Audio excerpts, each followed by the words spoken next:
कुछ लोग सिर्फ ख्वाब देखते हैं और कुछ लोग उन ख्वाबों को पूरा भी करते हैं। आदाब दोस्तों, खुशामदीद। मैं हूँ आपकी दोस्त और host RJ Pfizer. The RJ Pfizer podcast में आपका स्वागत करते हैं। और आज स्टूडियो में मेरे साथ मौजूद है एक ख़ास मेहमान जो किसी भी तारुफ के मोहताज नहीं है। प्रोफेशन से वो एक फॉरेस्टर हैं, फॉरेस्ट डिपार्टमेंट में काम करते हैं, जिनका नाम इम्तियाज़ मनहास है और लोग इन्हें प्यार से जानी मनहास के नाम से भी जानते हैं। जी हाँ, जिन्होंने 7135 मीटर बुलंद नून पीक पर कामयाबी से चढ़ाई करके पीर पंजाल के नौजवानों के लिए एक मिसाल कायम की और हमारे पीर पंजाल रीजन का नाम रोशन किया। आइए इनके यादगार सफ़र के बारे में जानते हैं। तो सर, सबसे पहले द आरजे फाइजा पॉडकास्ट में हम आपका स्वागत करते हैं, आपका वेलकम करते हैं। जी शुक्रिया, बहुत बहुत शुक्रिया स्टूडियो में बुलाने के लिए, दावत देने के लिए आपको बहुत बहुत शुक्रिया। और इस अचीवमेंट के लिए मेरी तरफ से और रेडियो पीर पंजाल की पूरी टीम की तरफ से आपको बहुत बहुत मुबारकबाद। शुक्रिया शुक्रिया। सबसे पहले मेरा ये सवाल रहेगा कि आपको नून पीक पर चढ़ाई करने का ख्याल कैसे आया, ये सफ़र कहाँ से शुरू हुआ? फ़ाइज़ा, ये सफ़र काफ़ी सालों से ये सफ़र चल रहा था, क्योंकि मुझे माउंटेनिंग का शौक़ था और क्लाइंबिंग का शौक़ था। जी। तो previously I was a teacher. मैं टीचर था, गवर्नमेंट टीचर था। तो मैंने फिर यहाँ फॉरेस्ट में इंटरव्यू दिया SSRB के थ्रू, तो मेरी सिलेक्शन यहाँ हो गई। अच्छा। और फिर मैंने उस नौकरी को छोड़ते हुए एक पल भी नहीं लगाया जी। क्योंकि ये माउंटेनियरिंग और ये सारी चीज़ें जो है ना, नेचर से इतना प्यार था कि मैं चाहता था कि मुझे ऐसी ही कोई ऐसी फील्ड नौकरी मिले। तो जी। जब ये फील्ड मिली तो फिर मैंने पल भी नहीं लगाया। जी। हालांकि जिस फील्ड को मैं छोड़ के गया था, टीचिंग जॉब को, जी। तो वहाँ और इस नौकरी में ज़मीन आसमान का फ़र्क था। क्योंकि यहाँ प्रोटोकॉल होता है, एक किस्म की बेल्ट फोर्स है ये। जी। जी। तो उसके चलते जब मैंने ये माउंटेनियरिंग का शौक़ था, तो इसको मैंने लेकर ना, सबसे पहले मैंने 2023 में जो है तताकुटी पीक पहली दफ़ा पूंछ डिस्ट्रिक्ट से किसी ने की थी, तताकुटी पीक। अच्छा। उसके टॉप पे। जी। तो जब यहाँ DC यासीन चौधरी साहब थे, तो उन्होंने एक एक्सपीडिशन भेजा था। तो I was the leader of that team. मैं उसको लीड कर रहा था। तो वो हम 6 लोग वहाँ चढ़े थे। अच्छा। तो उसके बाद फिर ये शौक़ बढ़ता ही गया। फिर सनसेट पीक तो जो वो बिल्कुल उसी के बराबर में थी, 4735 के करीब। तो उसको भी मैंने किया। तो फिर एक मेरा पेज जो है, जिससे मुझे आज काफ़ी दुनिया जानती है, आउट ऑफ कंट्री या कहीं भी दुनिया जानती है, मेरा पेज है हिमालयन एक्सप्लोरर, जिसमें 1.4 के करीब जो है फॉलोअर्स हैं। जी। तो उस पेज के चलते जो है वो सारी दुनिया जानती है। तो माउंटेनियरिंग मेरा जो है वो शौक़ था। जी। और ये फिर तैयारी वहाँ से शुरू हुई थी। ओके। वहाँ से। अरे, तो नून पीक को चूज़ करने की कोई ख़ास वजह? हम जब पहली दफ़ा तताकुटी पीक गए, तो हमें 1-2 घंटे के लिए जो है मौसम पीक के ऊपर से साफ मिलता है। जी। ऐसा होता है कि इस एलिवेशन पे, इस हाइट पे जाकर ना, मौसम इतना जल्दी साफ होता नहीं है। बीच में चंद लम्हात मिल जाएं तो पूरा वर्ल्ड वहाँ से नज़र आता है। पूरी जो सामने वाली दुनिया है ना, वो वहाँ से नज़र आती है। तो ये नून पीक हमें बिल्कुल नज़र आई। और मैंने पहली दफ़ा एक साथी से पूछा कि ये कौन सी पीक है, इतना बड़ा पहाड़ है, ये सब पहाड़ों में दिखाई देता है और है भी ये बड़ा दूर है। जी। तो मुझे किसी ने कहा ये नून पीक है, जम्मू कश्मीर की सबसे ऊंची चोटी। जी। अब तो लद्दाख यूनियन टेरिटरी बन गया है। जी। लेकिन ये जो ऑन रिकॉर्ड है, यही पीक लिखी जाती है जम्मू कश्मीर की सबसे ऊंची चोटी। जी। तो वहाँ से इसका शौक़ पैदा हुआ। फिर हम सनसेट पीक पर गए, तो वहाँ से भी ये पीक दिखाई दी। भाई ये कौन सी पीक है? ये वही नून पीक है। जी। ये इतना विशाल पहाड़ है कि आसमान छूता नज़र आता है बंदे को हर जगह। पीर गली, जितना भी ये पीर गली का इलाका है, अगर थोड़ा सा टॉप में आप चले जाओ, जी, तो वहाँ से हर जगह ये नून पीक दिखाई देती है। तो ये मंजर कैसा नज़र आता है जब आप वहाँ से देखते हैं? मंजर तो इतना खूबसूरत नजर आता है, लेकिन उस वहां तक पहुंचने के लिए बड़ा कष्ट करना पड़ता है। बिल्कुल, इतनी बड़ी हिम्मत चाहिए, हौसला चाहिए वो। बड़े दिन लगाने पड़ते हैं जी, वहाँ। जी। तो इस सफ़र की तैयारी आपने कितने वक़्त पहले शुरू की?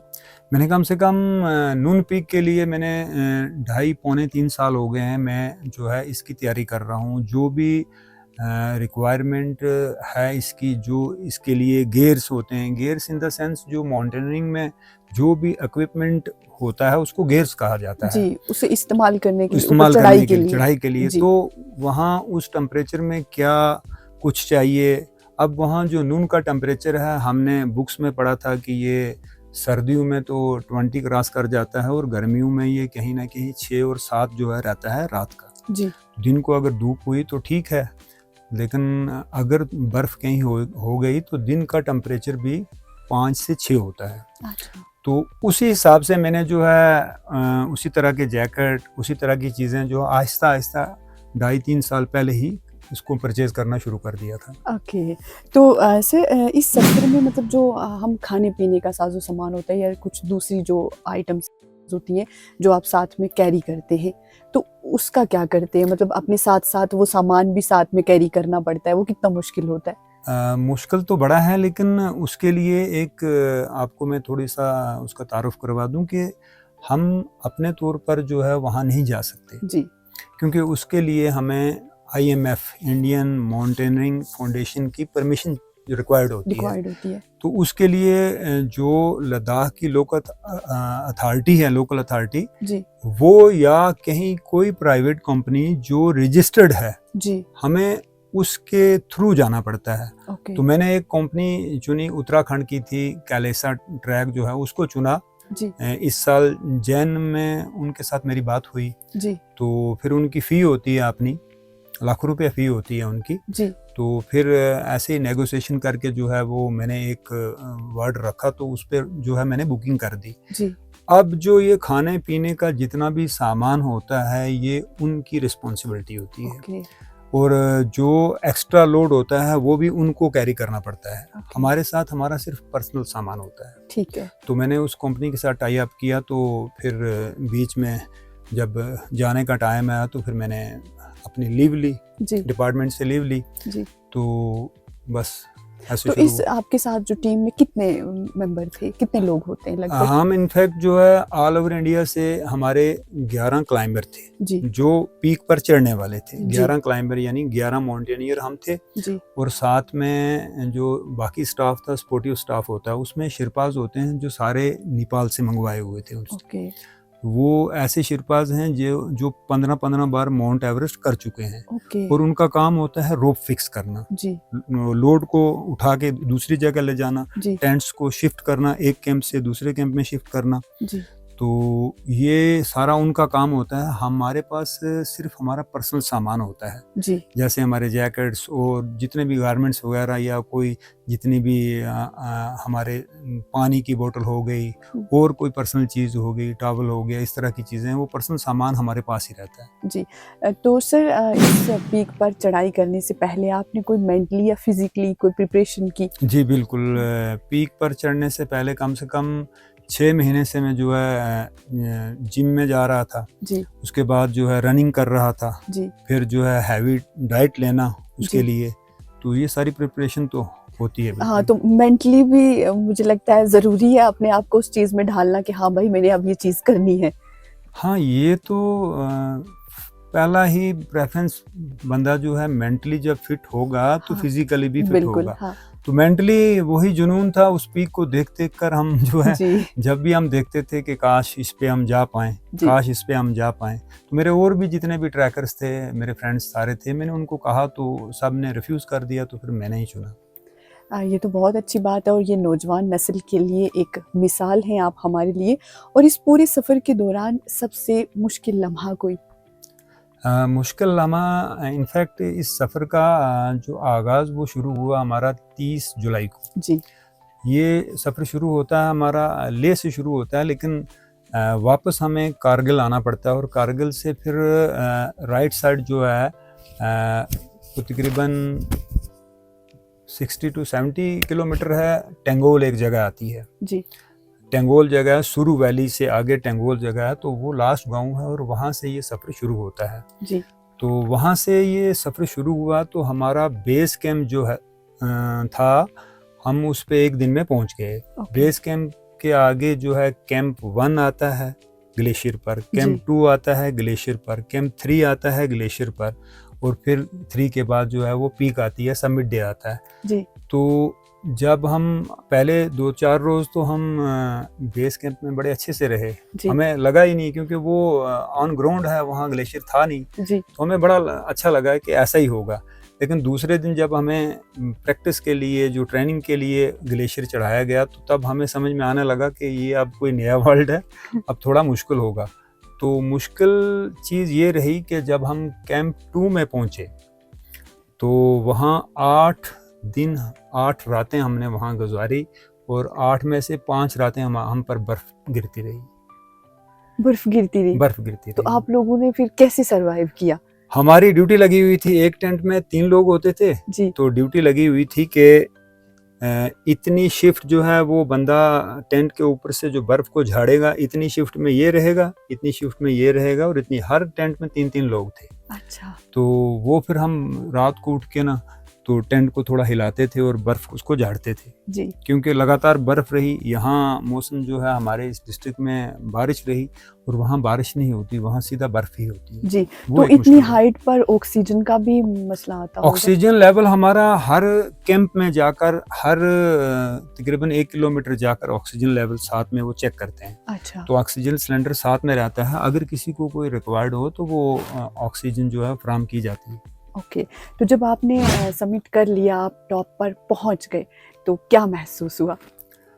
टॉप पर पहुंचने के बाद अल्हम्दुलिल्लाह, अल्लाह का शुक्र कि अल्लाह ने वहां तक हमें पहुंचाया, और हम 11 लोग थे और पहले 4 ही कर पाए क्योंकि बाकी लोग भी कर सकते थे, लेकिन मौसम इस कदर ख़राब हो जाता है, हमारे 2 टेंट भी वहाँ उड़ गए। अच्छा। हम समिट पे गए।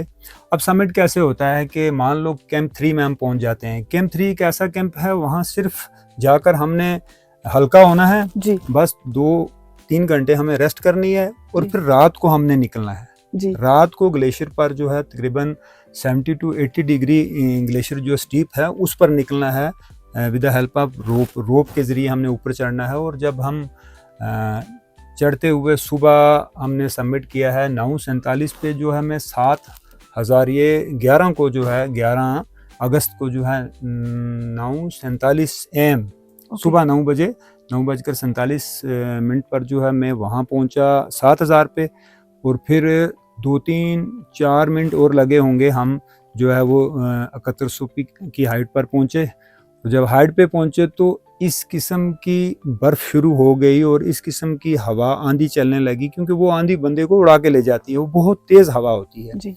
तो वहाँ से हमें थोड़ी ही देर जो है व्यू मिला, एक ऐसा व्यू मिला जैसे बंदा जहाज़ पे बैठा होता है और बादल नीचे और बंदा ऊपर। अच्छा। बिल्कुल ऐसा ही व्यू है। जो मेरे फोटोग्राफ्स हैं वो भी अब मैं आहिस्ता आहिस्ता जो है अपने पेज पे जो उसको अपलोड करूँगा जी जी। तो वहाँ ये रहा कि जब ऊपर पहुँचे तो सबसे पहले तो अल्हम्दुलिल्लाह फैमिली की ही याद आई जी।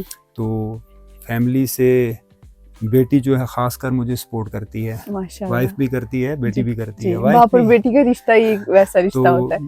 बेटी और वाइफ जो है काफ़ी सपोर्ट करते हैं। वाइफ कहीं कहीं जो है वो मना भी कर देते हैं कि नहीं है, उनको डर रहता है। वो तो लेकिन बेटी कहती है नहीं, पापा को ये चांस मिलना चाहिए जी। तो बेटी आपको सपोर्ट करती है, अच्छी बात है। तो जब आप टॉप पर पहुंचे तो आपने वहां से आगे पीछे या नीचे की तरफ देखा तो बर्फ ही बर्फ नजर आ रही थी या मंजर और ज्यादा खूबसूरत लग रहा था? नहीं, वहाँ बर्फ तो हम कई दिनों से देखते आ रहे थे। एक चीज हमने दिखाई दी कि हम बादलों से ऊपर हैं। अच्छा। बादल बिल्कुल नीचे हैं। नीचे। तो वो एक व्यू था, वहां से हमने 1-2 फोटोग्राफ लिए, लेकिन वाइट आउट हो गया। वाइट आउट होता है क्या कि पूरी बर्फ इस तरह से हो जाती है कि बंदा 10 फीट के दूरी पर अगर हो तो पहचाना नहीं जाता। तो फिर आप एक दूसरे के साथ कैसे कनेक्ट हो रहे थे? वॉकी टॉकी पे। ओके। सबके पास वॉकी टॉकी थी तो उसी पे कनेक्ट हो रहे थे हमें। तो दिल में कोई खौफ नहीं होता है, कोई डर नहीं होता है? खौफ, जब मैं 7,000 के करीब पहुंचा तो वहां मैं अनकॉन्शियस हो गया था एक बार जी। तो अब अनकॉन्शियस लोग कहेंगे कोई ऑक्सीजन की कमी या कुछ ऐसा, आई डोंट नो मुझे क्या हुआ, लेकिन ऑक्सीजन लेवल मेरा वहाँ थोड़ा सा कम हो गया था। और मेरे साथ गाइड था जी। हर तीसरे बंदे के साथ एक गाइड होता है उनका, वो ट्रेन गाइड होता है, वो नेपाल से मंगवाया होता है उन्होंने। तो वो गाइड जो है वो कह रहा था कि इम्तियाज सर आगे बढ़ो आगे बढ़ो, और मैं उसको कह रहा था यार मेरे लिए आपका शिरपा जो है कौवे पर काफी ला रहा है तो मुझे काफी दो पहले। उसने कहा उठिए उठिए उठिए, कुछ नहीं हुआ, उठिए आप। अच्छा। आप अगर, और मुझे नींद आ रही थी बार बार नींद आ रही थी। और नींद भी कैसी आ रही थी, अगर आप 90 डिग्री एंगल पे लटके हुए हो तो फिर भी वहाँ बंदे को नींद आती है। तो वो एक लम्हा था मेरे लिए बड़ा मुश्किल। तो वहाँ ये है कि अल्लाह को याद कर रहे थे और हो भी नहीं रहा था। अच्छा। इस किस्म का वो अनकॉन्शियसनेस हो गई थी मुझे। तो वो एक लम्हा रहा। तो कोई ऐसे दिल में कोई खौफ, ऐसा डर महसूस नहीं हुआ कि रब ना करे यहाँ आती है तो फैमिली की तरफ हमारा फर्स्ट ख्याल जाता है, वो हमारी फर्स्ट प्रायोरिटी होती है, बच्चे होते हैं या कोई और ख़ास कुछ ऐसा? ये तो अपने ये ख्याल तो जाता ही है, क्योंकि अगर वहाँ कुछ भी अनहोनी हो जाती तो उसमें वो तो एक कमी पूरी नहीं हो सकती, लेकिन ये खौफ रहता ही है। लेकिन बहरहाल ये है कि फैमिली को भी मैं इस बात पर ना जो है मनवा के गया था कि कुछ भी हो सकता है, मैं आ भी सकता हूँ वहाँ से और नहीं भी आ सकता हूँ। मेंटली उनको भी मैंने प्रिपेयर किया था और उन्होंने यही कहा था कि जाओ अल्लाह के हवाले। अच्छा। तो वापसी पर जब आपने वापसी की, जब वापस आने का सफ़र शुरू हुआ, तो जो जाने का सफ़र था, आई मीन चढ़ाई करने का, जितना वो हैक्टिक रहा या थोड़ा सा वो चैलेंजिंग था, उतना ही वापसी पर भी उतना ही होता है? चैलेंजिंग उतना ही रहता है। वापसी पे हमें बड़े चैलेंजेस जो है जाने से भी ज़्यादा वापसी पे आने के चैलेंजेस हुए। वो इसलिए हुए कि 30 तारीख को हमने शुरू किया, हम बेस कैंप से 3 तारीख को निकले जी। तो जो ग्लेशियर थे जी, तो वो बिल्कुल स्टेबल थे और मतलब जमे हुए थे। तो हम क्रैम्पोन के जरिए और रोप को जो है हमने पकड़ के ना जुमार का सहारा लेते थे, तो रोप को पकड़कर हम आगे निकलते, आसानी से निकलते थे। और कहीं बीच में छोटे छोटे क्रीवास थे। क्रीवास कहते हैं कि जो बर्फ टूटती है और जो गैप पड़ते हैं उसके बीच में, तो वो गैप छोटे छोटे गैप थे, 5 फीट 6 फीट इतने ही गैप थे जी। जब हम वापस आए जी, तो वापस अब कई दिनों के बाद आए जी, तो ऊपर तो बर्फ गिरती रही लेकिन नीचे का टेम्परेचर जो है वो गर्म था, धूप होती रही, तो उससे क्रीवास और फट गए।